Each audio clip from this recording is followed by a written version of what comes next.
In 1954, in a small German town, a doctor examined a sudden death and confidently wrote, "Heart attack." Another death, stomach ulcer, case closed. But both were wrong. The truth was murder, carefully hidden with poison. And it took a groundbreaking forensic method, invented during the investigation itself, to reveal the killer. Today, we uncover the secrets of criminalistics behind the worm's poison witch, Christa Lehmann.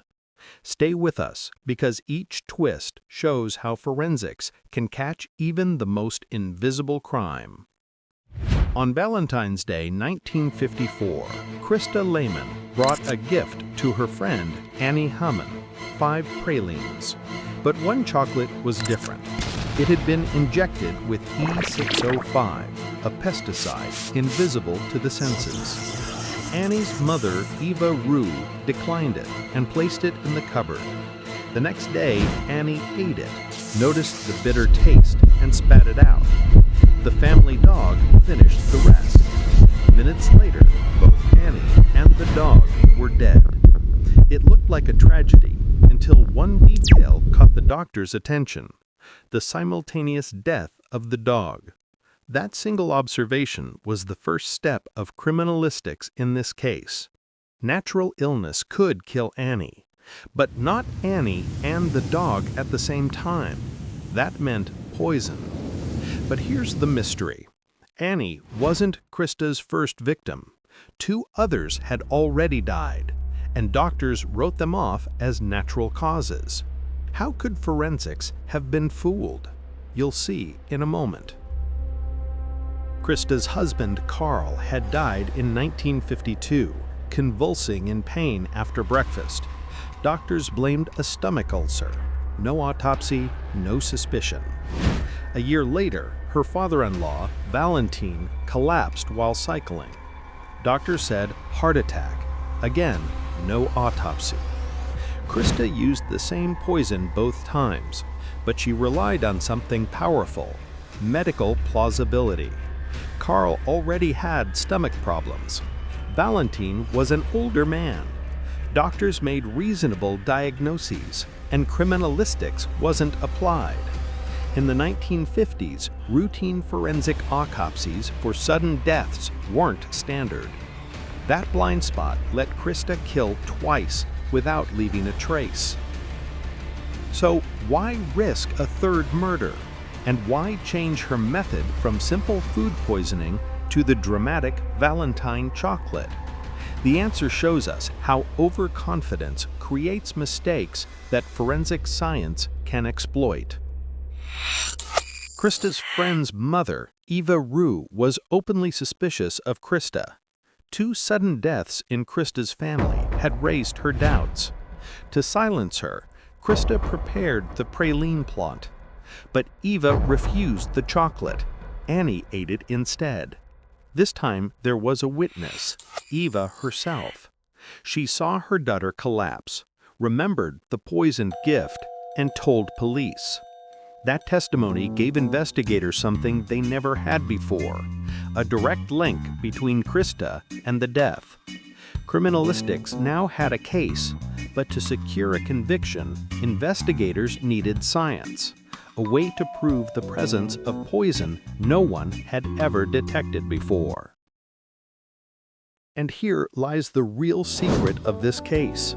The poison Christa used, E605, was so new that no forensic test even existed for it.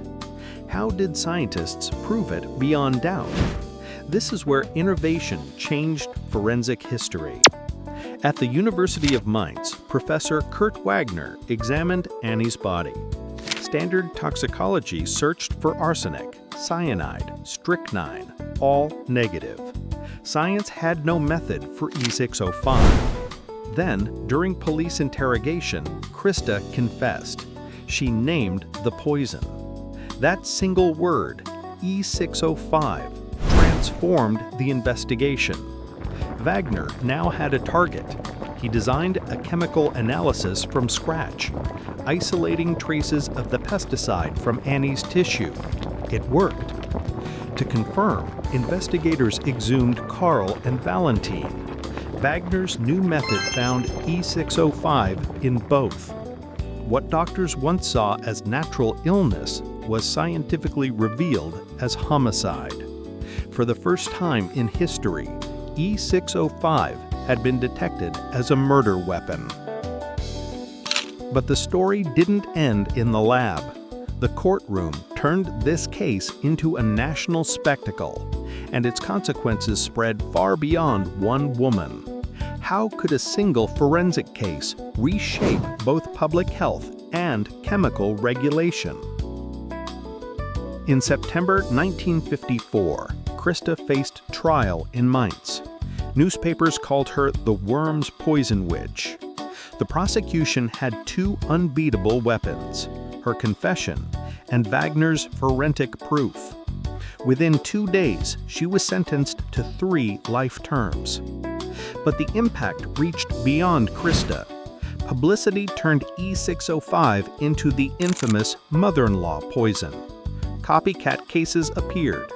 The government responded by forcing Bayer to add warning dyes, foul smells, and bittering agents to the pesticide, making it impossible to slip unnoticed into food again. Forensic science not only solved a crime, it changed public safety across Germany. The Worms Poison Witch case shows us the essence of criminalistics: observation, science, and the ability to adapt. A doctor noticed a dog's death. A witness remembered a praline. And a forensic scientist built a new test from nothing. Together, they cracked crimes that looked natural, invisible, undetectable. But one question lingers. Without Christa's confession, without that single word, E605, could science ever have caught her?